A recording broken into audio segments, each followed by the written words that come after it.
நண்பர்களே நினச்சின்னா லெட்டர் பிடிக்க வந்தாச்சு. வணக்கம் நண்பர்களே. இப்போ வந்து என்னன்னா கிருஷ்ணா சிஇ அவர் வந்து நம்ம தொடர்ந்து 5 வீடியோ போட்டால் ஏதாவது ஒரு நாட்டில் துபாயிலேருந்து சொன்னார். இப்போ அவர் ஃப்ரெண்டு துபாய் திருப்பி வரும் துபாய்க்குறேன். துபாயிலேருந்து நம்ம வீடியோ தொடர்ந்து சீக்கிரம் மாதிரி பேசிட்டு இருக்கோம்ல.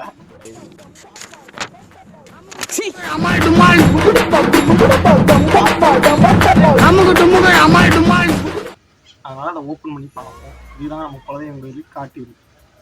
போகல உங்களுக்கு வீடியோவில் அப்பப்போ கூட ஒரு ரீல்ஸ் மாதிரி வரும். கூட மாடு தான் எடிட்டு கேமராமேன் எல்லாமே அவர் பண்ணுவார்.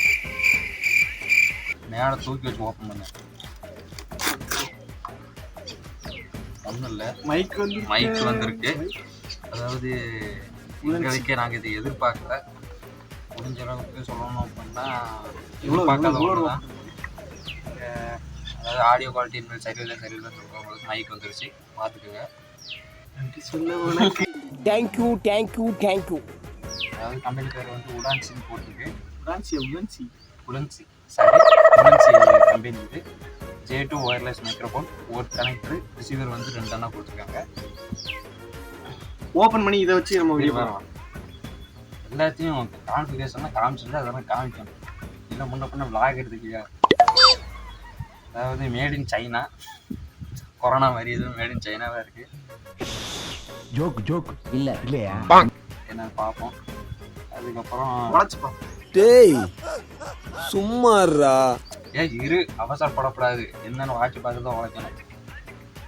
டிரான்ஸ்மிஷன் டிஸ்டன்ஸ் வந்து 10 to 20 மீட்டர் வரைக்கும் உட்காந்து போட்டிருக்காங்க. 1:2, அதாவது ஒரு ரிசீவரு 2 வந்து மாட்டி பேசுறது கொடுத்துருக்காங்க. உழைச்சி பார்ப்போம்.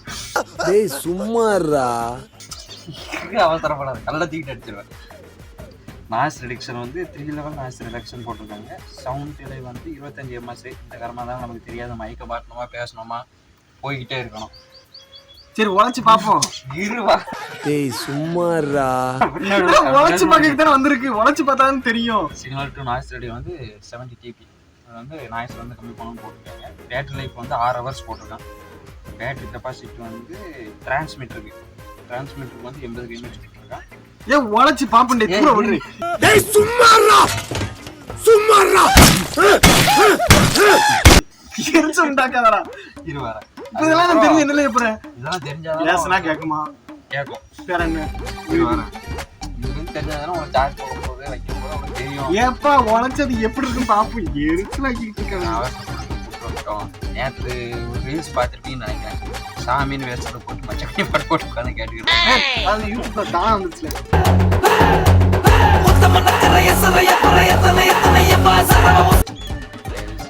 சொல்லதான் செய்தான். நானும் சொல்லுறது பக்கத்தில் உட்காந்து முருகன் பாட்டை போட்டு கேளு அப்படின்னா முருகன் 2 வச்சிருக்காங்க. நம்ம அதுக்கு ஈக்குவலாக வேலை செய்ய வேண்டாமா அப்படின்னு பேசாத. அந்த விஷயத்தை பார்த்துட்டு இன்னும் திருநெல்வேலி வரைக்கும் போகணும்.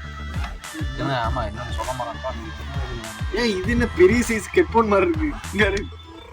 உள்ள என்னென்ன கொடுத்துருக்காங்கன்னா ஸ்டிக்கர் ஒன்று கொடுத்துருக்காங்க சைனால இருந்து, குவாலிஃபைட் சர்டிஃபிகேட். அப்புறம் யூசர் மேனுவல். இது இங்கிலீஷ் தப்பா இருக்கு. அது சார்ஜிங் கேபிள். யூசர் மேனுவல் கொடுத்துருக்காங்க சைனா இதில்.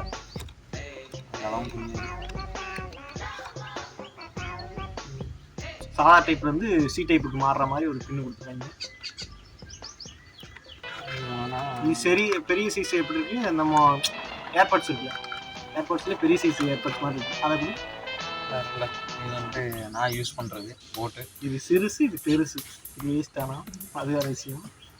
இது வேஸ்ட்டு கிடையாது. நம்மளே போட்டு உண்மையாகவே நான் யூஸ் பண்ணிட்டு இருக்கேன். 1200 சாரி 1400 சம்திங் வாங்கினேன் கோயம்புத்தூரில். ஏன் இப்படி வளர்றீங்க? கோயிலுக்கு போனோமா ஊருக்கு புறப்பட்டோமான்னு இருக்கணும். அதை முக்காமக்கு இதுதான் ரிசீவரு. நம்ம ஃபோனில் மாட்டுறது. அதுக்கப்புறம் வந்து பண்ணோம்னா இது டிரான்ஸ்மிட்டர். இதுதான் ரிசீவர்னு நினைக்கிறேன். இதுதான் டிரான்ஸ்மிட்டர். அந்த 2 டிரான்ஸ்மிட்டர். நமக்கு முன்னத்தில் மைக் யூஸ் பண்ணி பழக்கம் கிடையாது. இதுதான் ஃபஸ்ட் டைம் நாங்கள் வந்து ஓப்பன் பண்ணி பார்த்தோம். நான்லாம் யூஸ் பண்ணி சார்ஜ் இருக்காதுன்னு நினைக்கிறேன். அதான் சார்ஜ் போட்டால் தான் ஒர்க் ஆகும். நண்பர்களே இது சார்ஜ் போட்டு அடுத்த வீடியோலேருந்து நீங்கள் அது என்னது ஆடியோ குவாலிட்டி சரியில்லை நிறைய பேர் கமெண்ட் பண்ணுவீங்க. அதுக்கு தகுந்தாப்பில் நம்ம சிஓக்கு நன்றி சொல்கிற விதமாக ஒரு மைக்கும் வாங்கி அனுப்பிச்சிட்டாரு. இந்த வீடியோ பார்க்க ஜிபி முகத்து மாதிரி இருந்தாலும் இப்போ இது இந்த எண்ணத்தில் வரல, இது எதிர்ச்சியாக வந்து எடுத்தனால தச்சிலாம் அது அப்படி அமைஞ்சு போச்சு. எந்திரிச்சு நின்று தான் எடுத்து பார்த்தோம். அதுதான் இது என்ன ஜிபி முத்து நம்ம சொந்தக்காரங்க மாதிரி தான். அடே பேயில போமா. அதனால் உங்களுக்கு ஃபுல்லாலாம் எடுத்து காமிக்க முடியாது. ஒரு இடத்துல நின்று அந்த லொக்கேஷன் பார்த்து அதுக்கு வந்து இந்த பேச்சுக்கிட்டு இருக்கோம். அதனால் கொஞ்சம் பார்த்து புரிஞ்சுக்கோங்க. இனிமேல் வர வீடியோ வந்து உங்கள் ஆடியோ குவாலிட்டி இந்த மைக் மூலமாக நல்லா வரும். எல்லோரும் என்ஜாய் பண்ணுங்கள். கொஞ்சம் மைக் வச்சு சாமி கும்பிடலான்னு பார்த்தோம். புதுசாக மைக் வச்சு நீயே சொல்லிட்டா. Surprise surprise surprise surprise cut பண்ணிக்கலாம். இருக்கு சர்ப்ரைஸ் ஃபுல்லா உடைச்சிட்டியா? கட் பண்ணிக்கலாம். அது போக இன்னைக்கு என்னன்னா விஜயகாந்த் இறந்துட்டாருன்னு சொல்லுவாங்க. ரொம்ப வருத்தமாக இருக்குது. ஆனால் இன்றைக்கி நாங்கள் காலையில் சீக்கிரமாக கிளம்பிட்டோம். காலையில் 8 மணி ஒரு 8 இருக்கும்போது நம்ம வீட்டில் இருந்தால் கிளம்பிட்டோம். அப்போது தான் எங்களுக்கே தெரியும் இந்த மாதிரி விஜயகாந்த் இறந்துட்டாரு அப்படின்னு சொல்லி சொன்னாங்க.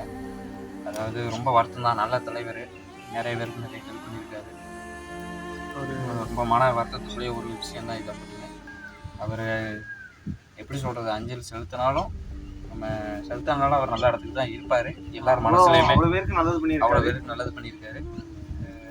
யார் நினைக்கிறாங்களோ இல்லையோ முக்கால்வாசி அவங்களுக்கு ஹேட்டர்ஸாக இருந்தாலுமே அவரை பிடிக்காதவங்க யாருமே இருக்க முடியாது தமிழ்நாட்டுக்குள்ளே. ஏன்னா அந்த அளவுக்கு அவர் நல்லது பண்ணியிருக்காரு. சரி, வருத்தத்துக்குரிய விஷயம்தான். அடுத்த வீடியோவில் வந்து உங்களை சந்திக்கலாம். ஒரு மனுஷன் பிரியும் பொழுது அவன் தாய் அழுதா அவன் ஒரு நல்ல மகன், அவனுடைய பிள்ளைங்க அழுதா அவன் ஒரு நல்ல தகப்பன், அவன் கூட பிறந்தவங்க அழுதா அவன் ஒரு நல்ல சகோதரன், அவன் பிரிவுக்காக ஒரு நாடே அழுதா அவன் ஒரு நல்ல தலைவன். உனக்காக இந்த நாடே அழுவுதப்பா.